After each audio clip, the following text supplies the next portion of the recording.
Hello, Hunters, and welcome back to Super Fan Natural.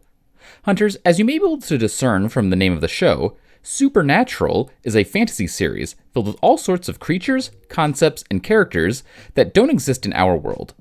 However, unlike some fantasy shows, this one isn't set in a completely made-up place like Westeros or Tatooine or Colorado Springs. Instead, Supernatural takes place in a fictional version of our real world, one where monsters and magic are real, but most of recorded history played out roughly the same as in reality. As a result, the show occasionally features guest appearances from fictional versions of real people who actually existed and whom you can look up on Wikipedia.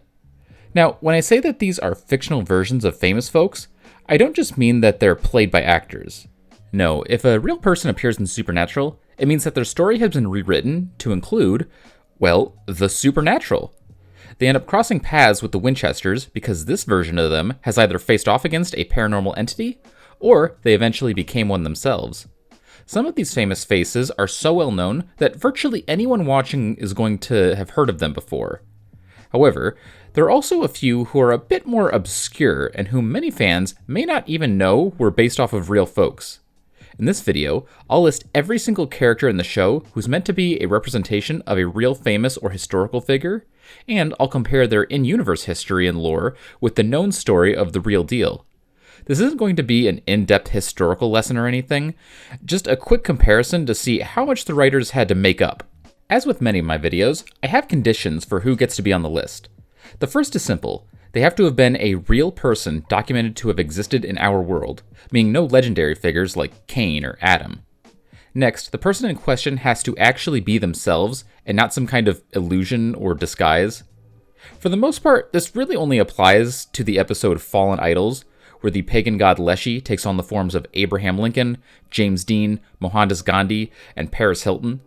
None of those count, even though his Paris Hilton form was actually played by the real Paris Hilton. Finally, I'm not counting pictures or videos of real people, even if an actor was cast to play the role. Off the top of my head, I can't really think of a time when that happened, but I feel like I should cover my bases here.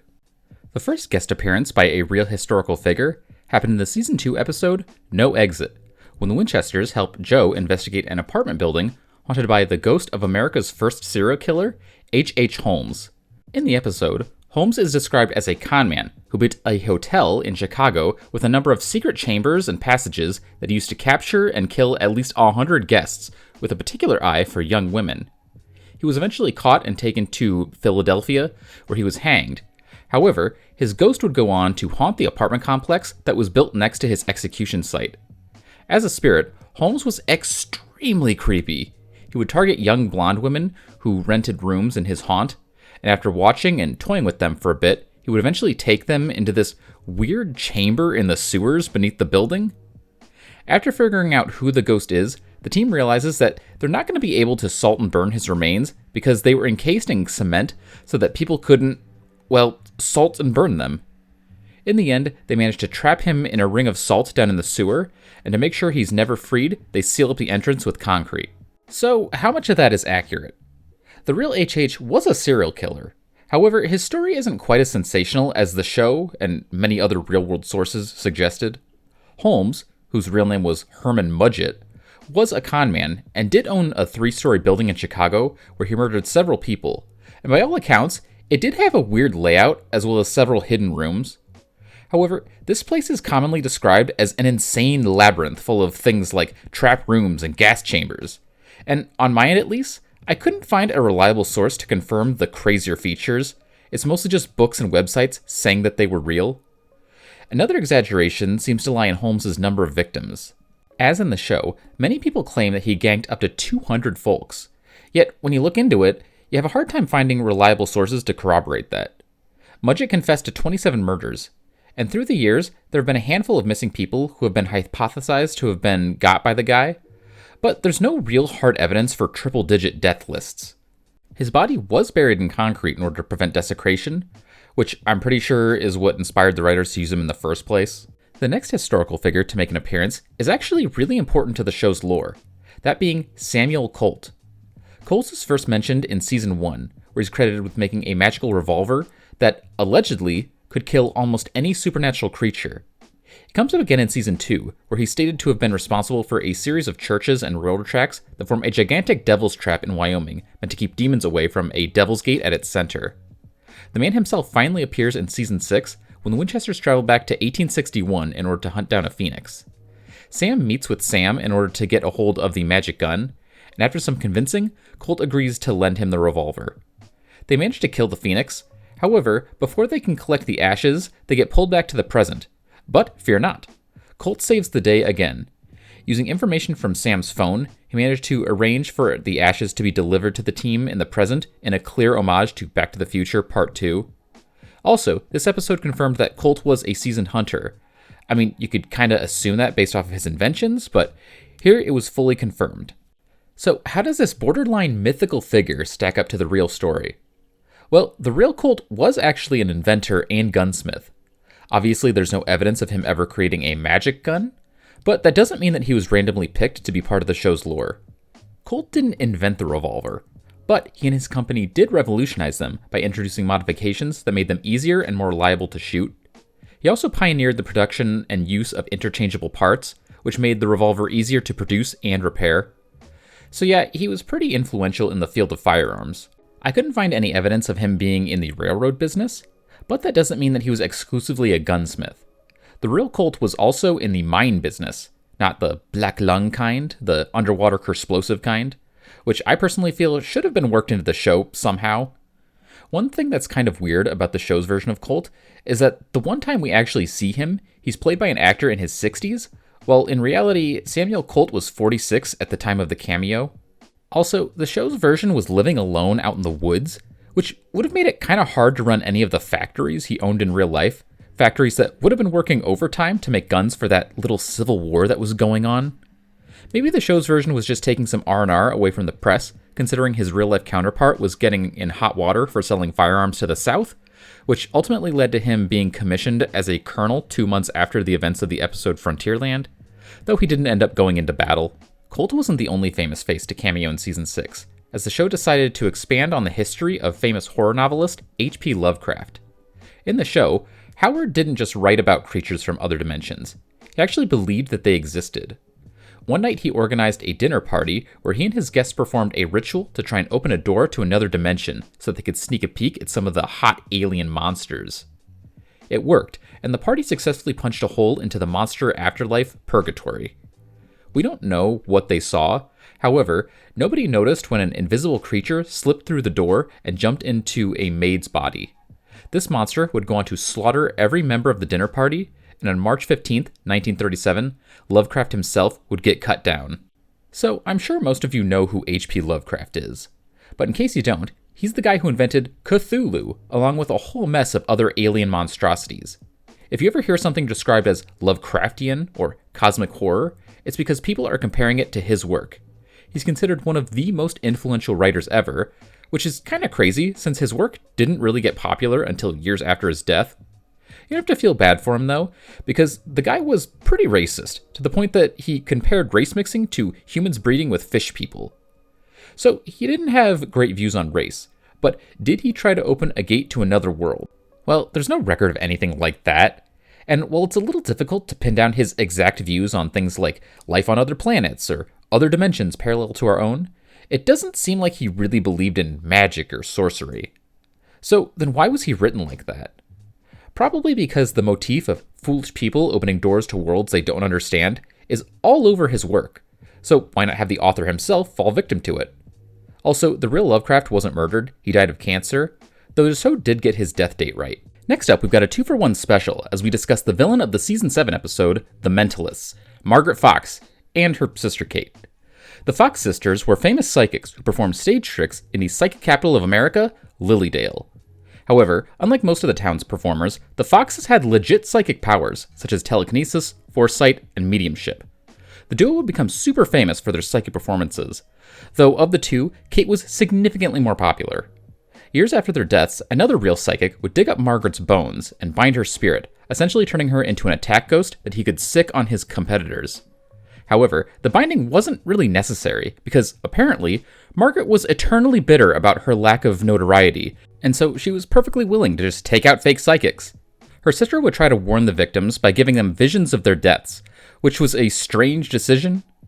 It would make sense if she had lost her ability to speak, but we see that isn't the case, so why not just tell the Vicks what's happening? Anyway, eventually both sisters got torched, and the day was saved. These two are among the most obscure figures on this list. In fact, the only reason I knew about them when this episode first aired is because of a book I read back in grade school. But yeah, they were not only real people, they also claimed to be real psychics. Instead of having a bunch of powers like in the show, the real Foxes stuck to seances where they would allegedly ask questions to the spirits of the dead, who would respond via phantom knocking sounds that seemed to come from nowhere. Apparently, it was pretty convincing, but skeptics started claiming that the sounds actually came from the sisters popping joints in their feet and legs. Tests were done by several different people that supported the toe theory, and eventually Margaret publicly confessed to being a fraud. She recanted her confession a year later, but the damage was done, and the sisters' career never really recovered. Later in Season 7, we got another time travel episode, and just like the last one we discussed, it involved a historical figure who, in the world of Supernatural, was secretly a hunter. In the episode Time After Time, Dean meets Chicago police officer Elliot Ness, who Dean knows for his role in taking down infamous gangster Al Capone. Well, actually Dean knows him because he was portrayed in the movie The Untouchables, but still, he knew the basics of the guy. Unbeknownst to Dean, as well as most people, by 1944, Ness had been hunting monsters for years. Dean joins him in the hunt for the pagan god Kronos, who was also the reason Dean was sent back in time in the first place. Eventually, he helps Dean track down and corner the god, but before he can be staked, Kronos was summoned back to 2011 by Sam, with Dean hitching a ride back to the present. We don't get a lot of info regarding his hunting history, but he does hint that he started with a vampire hunt in Cleveland. The real Elliot Ness didn't hunt vampires, well, not that we know of, but he did hunt a different kind of monster, enjoyers of alcoholic beverages. Ness was a special type of cop known as a prohibition agent, aka a supernarch, tasked with taking down anyone who dared sip the devil's nectar. So, not exactly as cool or useful as his hunting counterpart, but while the real Ness didn't take out monsters, he did take down mobsters. Yeah, Elliot's claim to fame isn't so much his war on booze, as it was his takedown of the infamous mob boss Al Capone. I know I made it sound like this dude was some kind of beer Gestapo, but in reality, Ness's operations mostly consisted of raiding illegal breweries on Capone's payroll and gathering evidence that could tie the mob boss to violations of prohibition. Ness and his hand-picked posse were famously known as the Untouchables, not because they were above the law, but rather because they were above Capone's corruptive influence, and they couldn't be bribed, bought, or blackmailed, at least not as easily as other cops on the mob's payroll. Okay, so this next entry is one that really stretches the definition of historical figure, but they were famous, or rather are famous, since this is the only entry on the list that was played by an actual person. Kind of. In Season 9, the boys summon a crossroads demon, and the red-eyed bastard shows up. They realize that it's possessing the body of Nicole Polizzi, aka Snookie from the reality TV show The Jersey Shore. This is just a cameo, so I don't really think I need to go over history, but I felt like I needed to include her here, since unlike the Paris Hilton situation, this is actually Snookie in universe. I mean, really, it's a demon possessing her body, and we don't know if she's actually still in there, but, you know, close enough. And next up, it's Adolf. Yeah, that Adolf, the one that I can't really name without risking demonetization, and I got a kid now, so gotta keep that paycheck coming. I don't think I need to explain who this guy is. He's one of the most infamous people of all time. As far as I can tell, Supernatural didn't really change much about Dolph's life. However, it did rob him of the one good thing he did with it, that being ending it. Instead of capping himself, the Führer pulls a Voldemort by putting his soul in an object in order to cheat death. This was done with the help of the Thule Society, which in of itself was a real occult secret society. However, in the show, they're real necromancers. They put the Führer's spirit in a pocket watch and plan to wait for that whole World War thing to blow over before transplanting him into the body of a blood relative. Unfortunately, they somehow lost the Horcrux, putting the Fourth Reich on hold until 2016. After finding the watch, the Thule leader downloads Dolph into himself, allowing him to live again. Unfortunately, his necromancers had already pissed off the Winchesters, so the dude gets about 10 minutes of new life before Indeed pops him in the head, putting him down for realsies. And, yeah, none of that happened in real life. Not much more I can add. These next 3 entries are notable for all appearing in the first 3 episodes of Season 15. At the end of the previous season, God cracked open a rupture into hell, allowing all manner of angry ghosts to escape into the nearby town. Amongst the jailbreak of the damned are real-life figures Lizzie Borden, Francis Tumblety, and John Wayne Gacy. I'm going to be honest, I don't really want to talk about Gacy. He was a real serial killer, and to me his crimes are just a little too recent to feel like it's fun or appropriate to include them in a wacky TV show. It just, I don't know, it feels iggy and kind of insensitive. I know I already covered Holmes, but his crimes happened a bit further back, so personally I don't feel as weird covering him. There's plenty of information about this freak out there. Just pick any true crime podcast and he'll almost certainly come up eventually. Lizzie probably will as well, since her real-world counterpart was also at the center of a killer case, one that I feel a little bit more comfortable discussing because it happened over a century ago. The real Lizzie Borden was the daughter of a successful businessman, and in August of 1892, that businessman turned up dead, along with his wife. The pair were axe murdered in their own home, and after an investigation, the police named Lizzie as the main suspect. Not only did she have the flimsiest alibi of all the suspects, she was also the one who had the most to gain after her father's death. Plus, it seems like she really didn't have the greatest relationship with her dad or stepmom. Honestly, it seems like this was a really pretty strong case against Lizzie. However, the court actually ruled that there wasn't enough solid evidence to convict her. So, Lizzie was acquitted and lived out the rest of her life a free woman, until ultimately dying of pneumonia. To this day, the case remains unsolved, and while many people strongly believe that Lizzie was the axer, she's still considered innocent in the eyes of the law. When the Borden murders were first explored in Supernatural, the details were kept fairly similar to the real case. Lizzie was, and still is, the primary suspect, but ultimately she was acquitted, and the show leaves it ambiguous as to whether the character actually committed the crimes. However, once Borden's psychotic axe-wielding ghost crawls out of hell in season 15, well, that's a pretty strong case that she done did it. Now, to be fair, we technically don't know that's why she ended up in the pit, but come on, her ghost comes equipped with an axe. We did see that the Men of Letters had a file on Lizzie that was in some way related to demonic possession, so maybe this version of her was possessed or summoned a demon to do the axing for her. Either way, the character committed some sort of horrible, damnable crime and ended up in hell after death.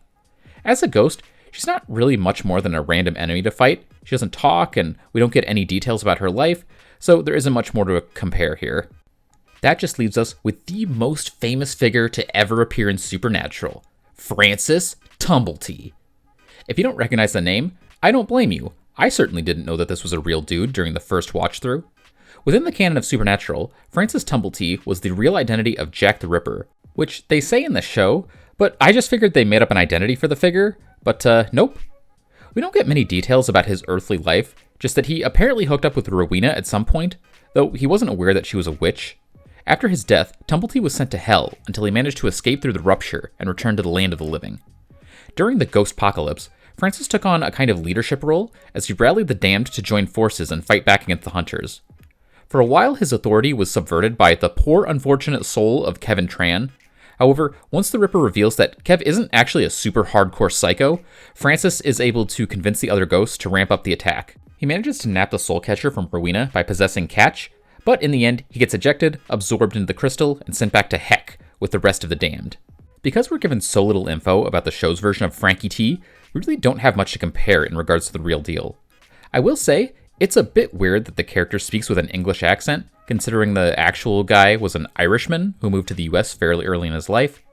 The accent could be a ruse, considering the fact that the real Tumblety had her career as a fake doctor, real snake oil salesman, and possible pickpocket. But you don't care about that, you just want to know if he's the real Ripper. Well, obviously we don't know, but he was a suspect.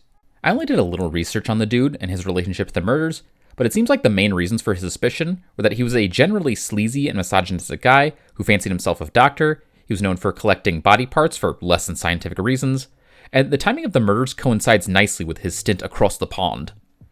Look, I'm not here to solve the Ripper case, or even convince you that Tumblety was the perp. I'm just saying that the writers didn't pull a name out of a hat here. Francis Tumblety was a real guy, and was really suspected of being Jack the Ripper. Alright, so that's all of the real people who are famous enough to appear in a history textbook, and Snookie. But we're not quite done yet. Before we close out this video, there's one more episode I've got to touch on, because it featured a number of interesting cameos. In the Season 6 episode, The French Mistake, Sam and Dean are flung into an alternate reality in which the monster hunting events of their lives are nothing but a TV show called Supernatural.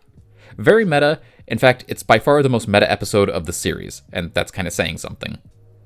While this particular reality is slightly different from our own real world, there are a number of parallels, most notably representations of a few members of the real cast and crew working on the alternate universe production of Supernatural.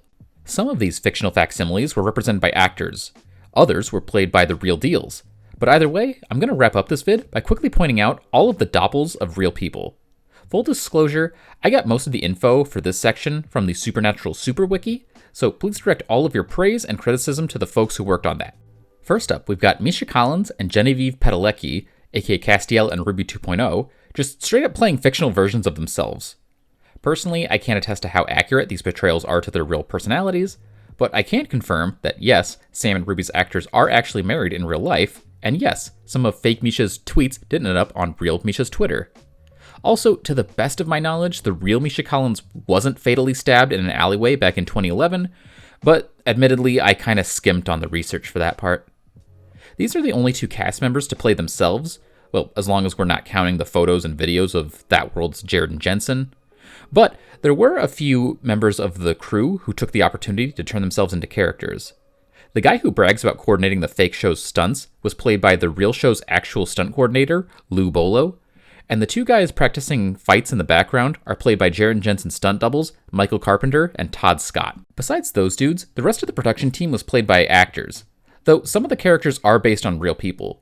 The badass who dodges Virgil's gunshots is meant to be the director of photography, Sergei Labakour, and if there's a story behind his caricature sick moves, I couldn't find it, but I would love to hear it. The guy who drives the brothers to the airport represents driver and bodyguard Cliff Kosterman, though the real Cliff cameos as a crewman who pours mud on the Impalas. Director Bob Singer is meant to be actual director Robert Singer, though the real Rob is way more than just a director. The guy served as a writer, executive producer, and showrunner at various points throughout the series' run, and he occasionally cameoed as minor or background characters. When Fake Singer is in the crisis meeting, he's joined by first assistant director Kevin Parks, executive producer Jim Michaels, and the voice of then Supernatural showrunner and future executive producer of The Magicians, Sarah Gamble.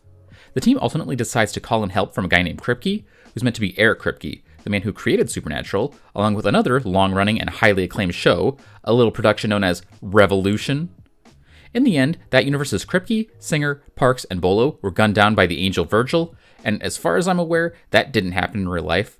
I do have to wonder, though, did that end the show in-universe? Probably, but never underestimate corporate greed's ability to continue milking a show for all it's worth well after it should have ended. Also, what happened to that reality's Jared and Jensen? Did they swap places with Sam and Dean? That's my best guess, but who knows for sure. And that's the list. As far as I know, that is all of the real/historical figures that appeared in Supernatural. Leave a comment down below letting me know if I missed any, as well as which people you wish appeared in the show. I'll have more content for you soon, but for now, carry on.